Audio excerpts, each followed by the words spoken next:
As a kid, I didn't even know this game existed, and that's kind of weird because back then I was renting every horror game I could find, but I don't remember ever seeing Martian Gothic at the local rental shop. And really, judging by how people talk about it now, a lot of us missed it the exact same way. And yeah, the game's rough, it has problems, but it's also doing a few things that's honestly pretty interesting. Because in an era where everyone was making Resident Evil clones, was Martian Gothic just another copy? Or was it one of the hardest, most obtuse horror games on the PlayStation? What was Martian Gothic?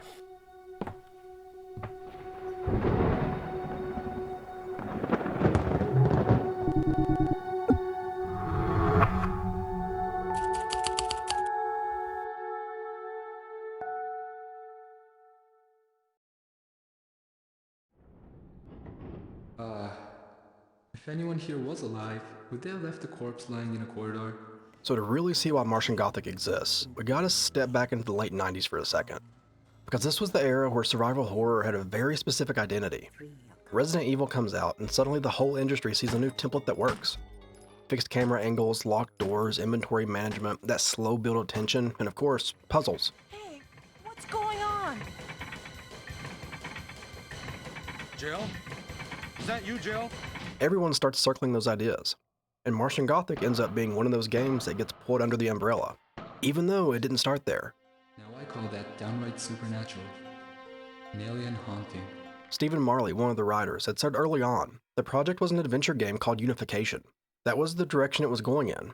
Then some internal drama happens, things shift, and the adventure approach gets dropped. The game gets re-envisioned into a Resident Evil style game. And that one detail really explains so much about the identity of this thing. Because from the outside, Martian Gothic just looked like another Resident Evil clone. The camera, the pacing, zombies, just the way it presents itself.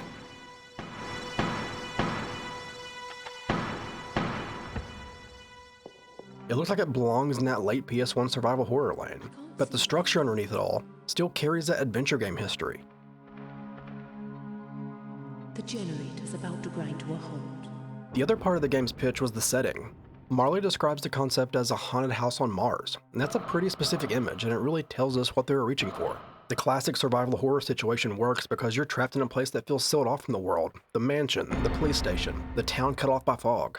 This game picks a place that's already a prison. You really don't even have to do much narrative work to justify isolation when the outside is Mars.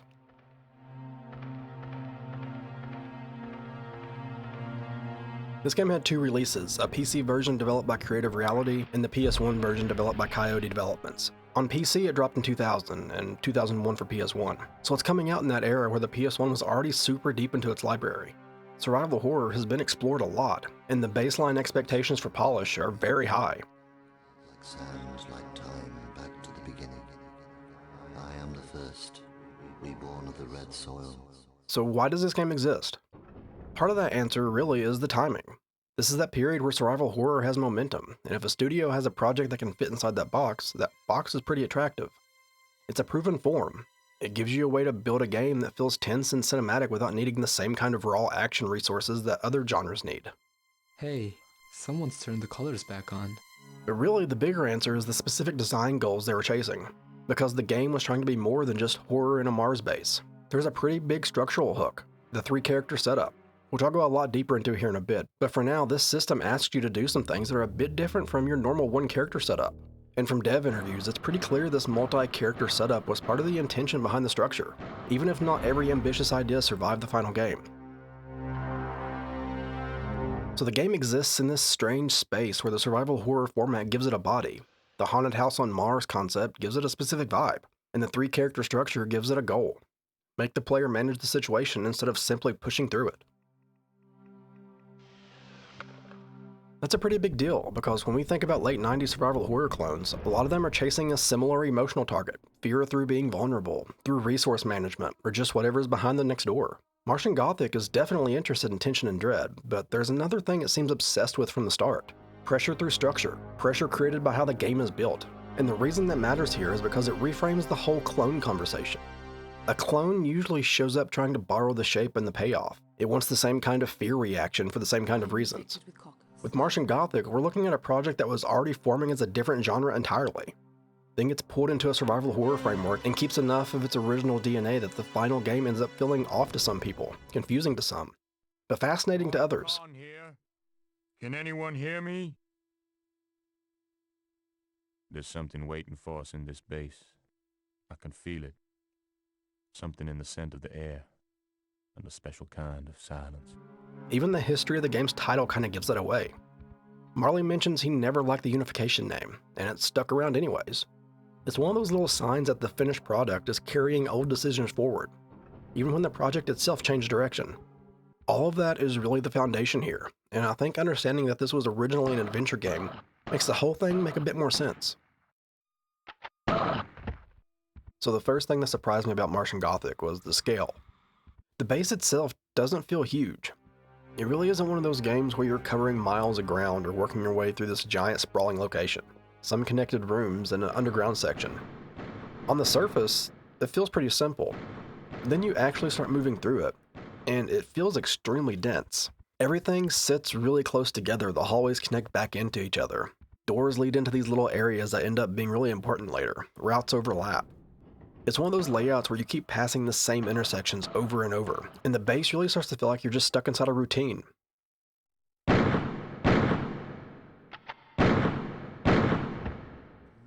And the game kind of forces that routine pretty early, because each character starts sealed off in their own chunk. These bulkheads keep the map into pieces, so the base teaches itself to you in sections. You're learning the station one slice at a time.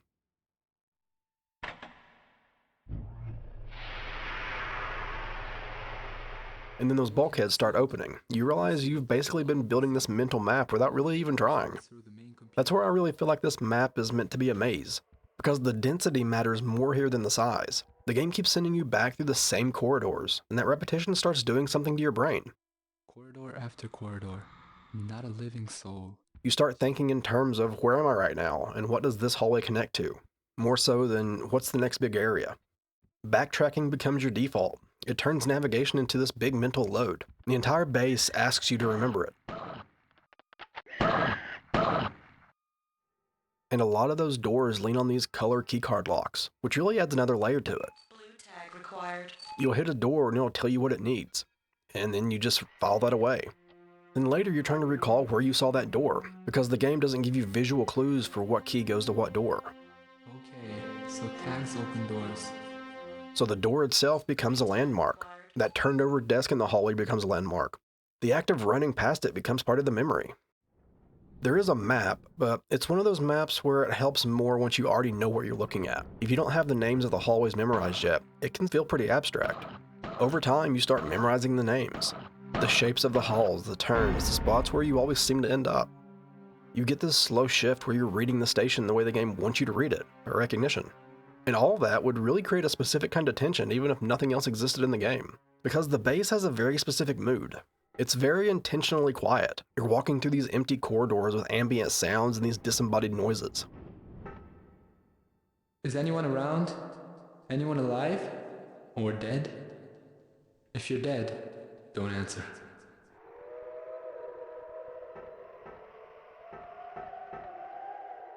Sometimes it sounds like something's happening somewhere else. Other times it sounds like the building itself is breathing. The silence in this game is very heavy. I think it really pulls off that dead Mars-based haunted house vibe. It reminds me a lot of Event Horizon. That feeling of showing up to a place that should have people, life, should have movement. And instead, there's just this calm emptiness, like the station already finished whatever it was going to do. You're late and you're walking around inside the aftermath. And when you combine that atmosphere with a dense layout that keeps looping you back through the same areas, the dread really starts coming from repetition. You're seeing the same hallway again, hearing the same distant sounds again. And that's when the base starts feeling like one of the main characters. This guy's got 3 bullets in him. What happened here? Group hysteria? Hey, just real quick, if you've made it this far into the video, thank you for hanging out with me for a bit. If you're enjoying it, consider subbing. There's a lot of content like this on the channel, and there's always more coming.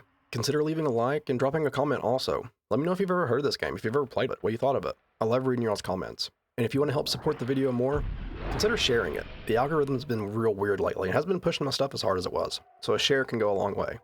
But let's get back into the video and talk about the main structure of the game. So the 3 character setup is the main structure for this game.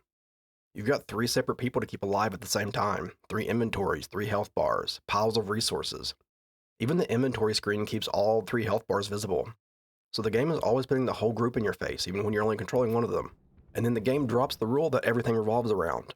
If two of them end up in the same screen, it's an instant game over.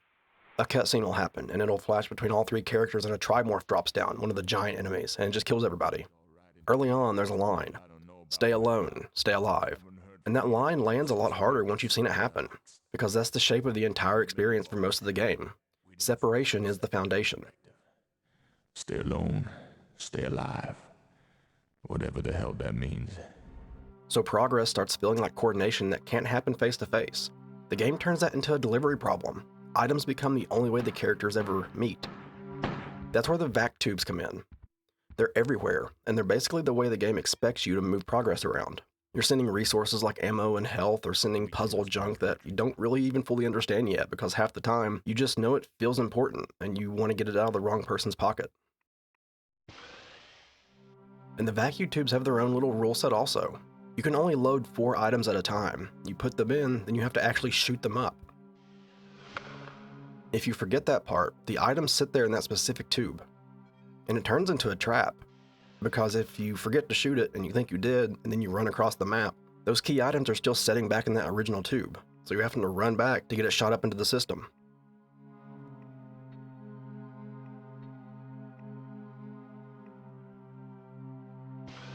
And that right there is the kind of friction this whole game is built on. It wants you paying attention to the process. It wants you treating logistics as part of survival. The shared storage boxes are the second layer of that. They're shared between all 3 characters, so they become this communal stash. And the stash is small, it fills up fast, so even when you're trying to be organized, you're still making decisions about what gets to stay in the system, and what has to ride around in someone's already overpacked inventory. And that inventory fills up a lot quicker than you'd expect. It looks like a lot of space, but really it's not. Because the game treats information like an item too. Files, documents, passwords, it all takes a slot. You pick something up, read it, and you've learned what you need to learn, but the physical item is still there taking space. So you go into this constant loop of picking up, reading, shuffling, stashing, freeing room, and keeping the machine moving, across 3 characters. On top of that, swapping characters can happen anywhere, which means you can bounce between them whenever you want. In practice, you start doing it carefully because enemies stay active around the characters you aren't controlling. If you leave somebody standing in a bad spot, you can get killed while you're playing as someone else.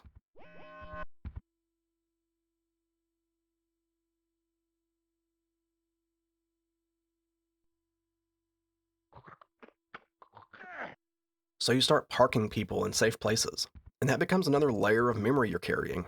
Where you left them, how close they are to danger, and how close they are to the route you're about to run with the current character. And because of that same screen game over rule is so strict, remembering where you parked them matters for a second reason too.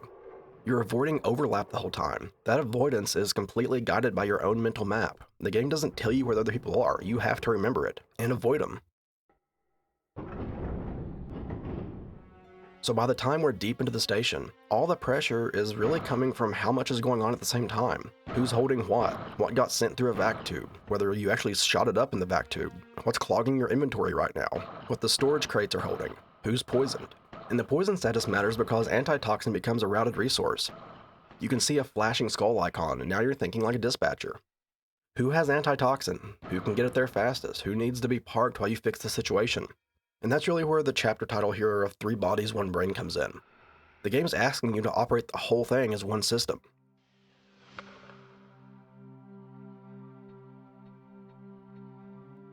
And then on top of all that, the puzzle logic locks into it.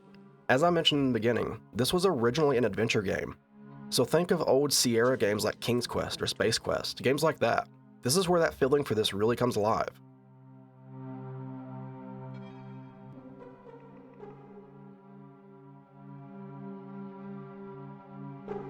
It'll hand you something like a random oily rag early on with one person, and the payoff might be somewhere else later with a different person. Or you'll find something like a bicycle pump, and it ends up being the answer to sealing a hole in the wall. It's the kind of logic where mundane objects becomes progress keys, and the game expects you to remember them long after you picked them up. Here's hoping.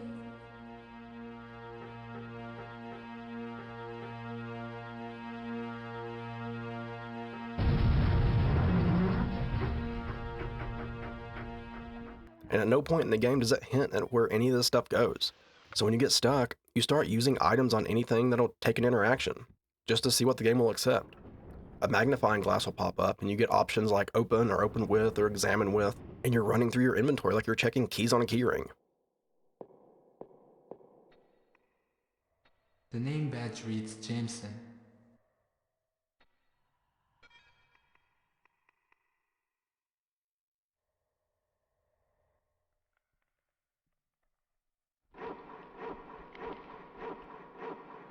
Sometimes it's extremely elaborate. I think the best example is the one room with the hole in the wall. A trimorph is guarding it, and the solution to this problem is an RC car. You have to find the RC car, learn that you can open it and put things into it. You have to find the remote control, and you have to find a magnetized checker piece. And you have to figure out that you need to put all those things together, drive the car into the hole in the wall past the trimorph to grab a key item, and then deliver it back to the character. That's the game's puzzle language in one moment. Assemble a really strange tool out of strange pieces, apply it to a situation you wouldn't naturally try first, and just keep moving.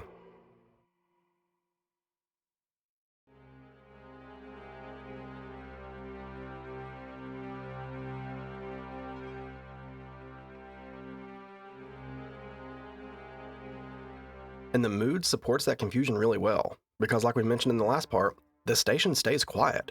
All you've really got is footsteps, ambient hums, and random swells of music. So you're doing trial and error in a place that already feels dead and haunted, and the repetition starts creating dread all on its own.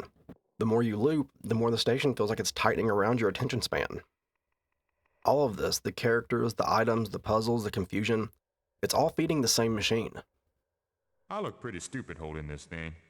I'll look even more stupid if I fire it.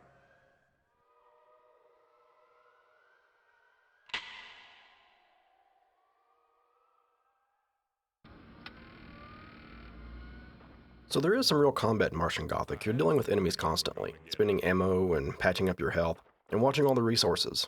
But it has a pretty small enemy roster. There are basically three types. There's zombies, these little spider crab things called extrudes, and the bigger enemies, the trimorphs. Extrudes have a toxic variation also, and that's pretty much the lineup. The game doesn't try to keep surprising you with new creature types every hour. It really settles into a rhythm with the same threats showing up again and again, and that rhythm becomes part of how the station feels.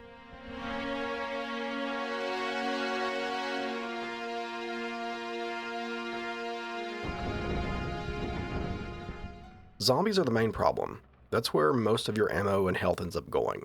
They're the thing you keep bumping into while you're trying to do literally anything else. And the big thing with them is how they die. You shoot them until they drop, and then after a little while, they stand back up. That timer keeps running whether you're watching them or not, so clearing a hallway is never a permanent thing. It's really a short window you create for yourself. The first time you see a new zombie, it's worth knocking it down just so you can search it though, because they can be holding useful stuff, like resources, files, keys. But after that, the relationship changes into a simple routine. You only want to drop the ones that are directly in your way, and then use that space and keep moving. Pistols end up being the default weapon. The Piccolo and the Dillinger are the two tools you're leaning on most of the time because you're doing this over and over. And even the sound design plays into that pressure. When a zombie starts getting back up, you'll hear it groan.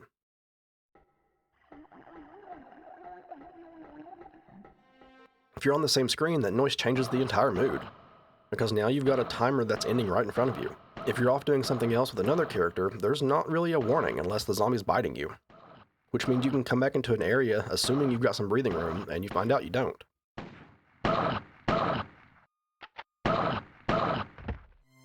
The extrudes are different. They're more like little pests. They're kind of there just to be annoying. And then the toxic ones matter because they pull the antitoxin into the resource loop.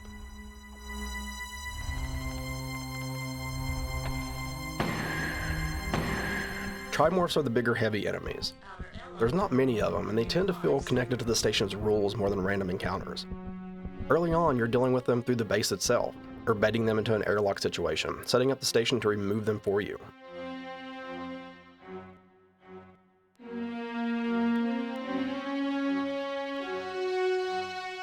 Later, once you find the flare gun, you can kill them directly, and you really start treating that ammo as something precious because there's not much of it, but it does kill them very quickly, so you don't want to waste it.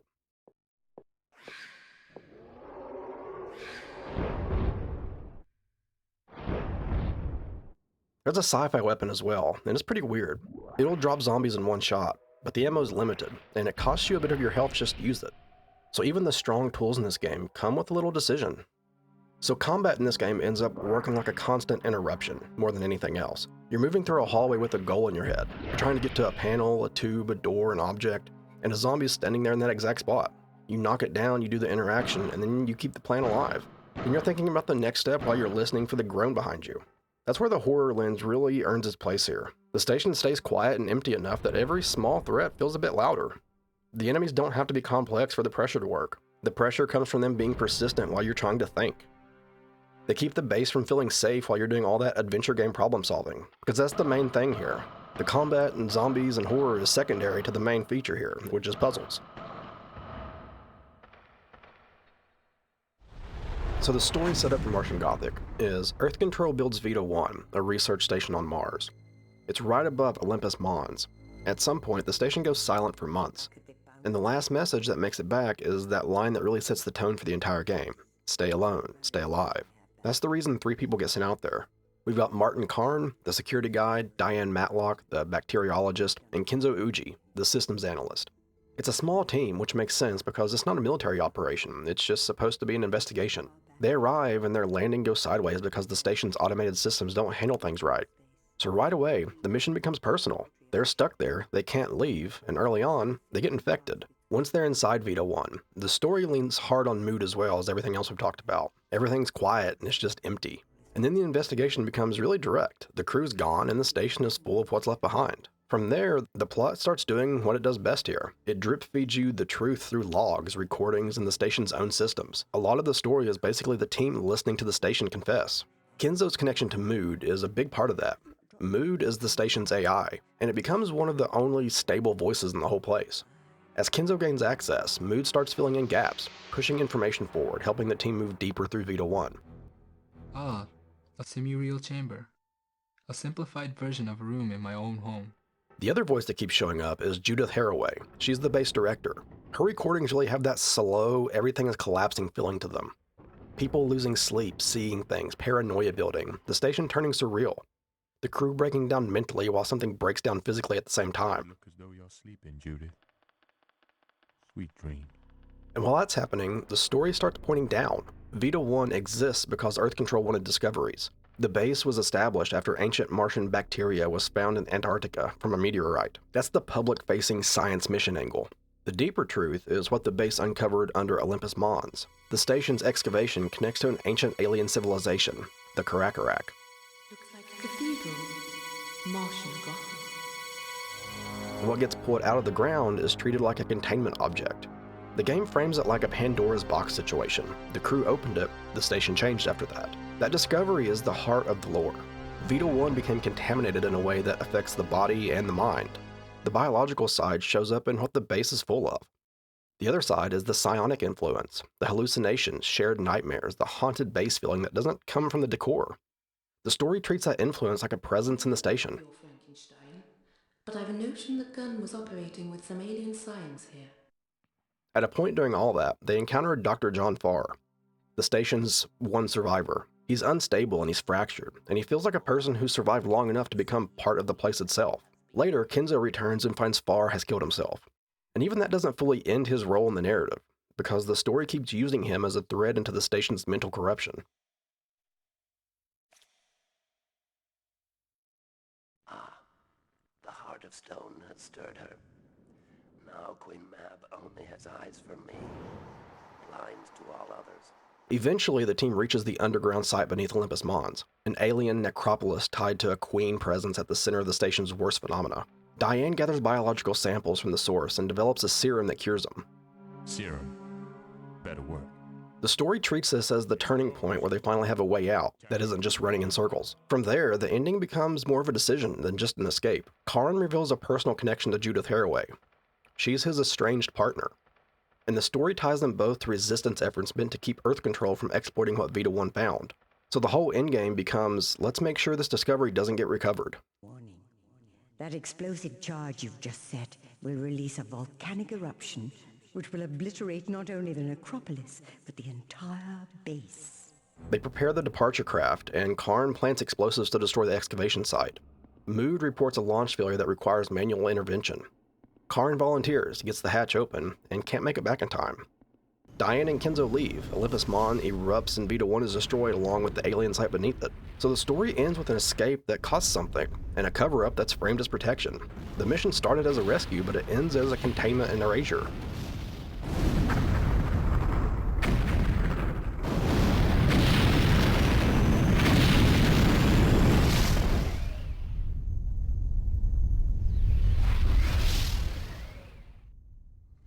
And the reason the plot really fits the game so well is because it's basically built like the station itself. It's really quiet at first, and then it keeps revealing layers you weren't expecting. One log at a time, in a place that already feels wrong the second you step inside it. So as I mentioned in the beginning, this came out in the early 2000s survival horror space where people already had a very specific expectation for what these games were supposed to feel like. You had the Resident Evil blueprint in everybody's head, and a ton of clones floating around. And a lot of the first impressions on Martian Gothic came down to one simple question. How much friction are you willing to deal with to get to what the game is trying to do? On the critic side, the overall picture was pretty mixed. Metacritic has the PlayStation release setting at 64. And that score is based on 4 reviews, so it's a small sample, but it still tells you where the conversation was generally landing. There's an old review on GameSpot from 2002, and you can see that split pretty clear. They describe it as a game cast in the Resident Evil mode, blending exploration and third-person zombie fighting with what they call a truly horrific story. They also point directly at the parts that people responded to positively. The story, the mystery of the station, the writing. They even single out the subplot and character development as exquisite. So there was real respect for the idea of this game. The haunted Mars-based premise landed. The atmosphere and that slow, what happened here unraveling landed. People could feel that it was aiming for something moody and story-driven, and some places were happy to meet it there. But at the same time, those reviews weren't shy about the roughness. GameSpot talks about the creature fighting feeling mathematical, and they mention the puzzles in a way that makes it pretty clear they wanted more from them. And that's a pretty useful clue, because when you line that up with what the game actually is, you can see how different expectations collide. If someone is coming to this game for that classic survival horror smoothness, they're going to notice every sharp edge. They're going to notice the friction and the busy work feeling when the game asks for patience. They're also going to notice the way progress can slow down and become methodical. If someone is coming to it for mood, a premise, and a weird structure they haven't seen 100 times, they're going to forgive more. They'll still see the friction, but they'll treat it like part of the deal. Even with this small Metacritic set, you can see that tolerance gap. One of the listed reviews on PSX Nation scores at 79, and literally frames it as a pleasant surprise at a low selling price. That's a pretty specific kind of reception. A budget release that someone felt delivered more than they expected. Then you look at the harsher reactions floating around in the same area, like old reader reviews and these quick hit write-ups. And you see the other side, people who read it as another Resident Evil-like product, felt the roughness immediately and just weren't interested in wrestling with it. That's why I think the most honest way to describe the reception back then is that it didn't split people on whether the concept was interesting. A lot of people got the premise, got the atmosphere. The split happened on the cost of getting through it. Some people had patience for a game that asks you to slow down, keep track of systems, and deal with a lot of small inconveniences while the story unfolds. But some people wanted cleaner momentum and a smoother feel in the moment-to-moment gameplay. Both reactions make sense, because they're reacting to 2 different priorities.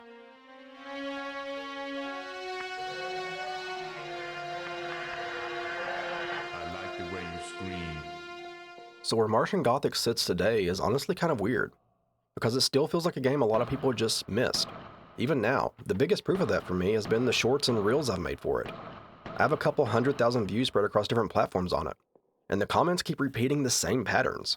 You'll see a ton of people saying they've never heard of it, and then they're immediately curious, or you'll see another group just screaming Resident Evil clone. And it's clear they're reacting to the camera angles and the era more than anything else. But then you'll see a group that actually played it, and they'll say it really scared them when they were young, or they remember it being brutal, and that they liked it. So the game has a reputation, it just doesn't have a wide awareness. It has a pocket, and that pocket makes sense because the game is rough. It has a lot of sharp edges. It has moments where it feels really stubborn. A lot of people bounce off of it for completely valid reasons. That part really isn't hard to understand. What keeps it interesting is what it's trying to do, because under the PS1 survival horror look, the actual thinking the game asks from you has a lot of adventure game DNA in it. It feels like that old school logic chain mindset. It wants you to hold on to weird items, wants you to remember something you found earlier, to experiment, to connect the dots without being handheld. And that's the part that really keeps sticking with me personally, because I love King's Quest and other adventure style games like that. So when Martian Gothic leans into that, I get what it's doing, even though it's frustrating. I keep thinking that there are adventure game fans out there that would probably really like this, and they've never touched it. The packaging and the presentation push it into the horror box so hard that a lot of people never even consider it could be their kind of game. That's one of the reasons it feels like it never really found its audience in a clean way. It got labeled early, people filed it away. The people who pushed past that label found something strange and memorable. The people who didn't never had a reason to revisit it.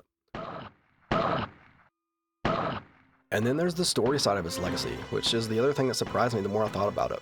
Because once you lay the plot out, it starts lining up with the kind of space horror blueprint that you would associate with Dead Space.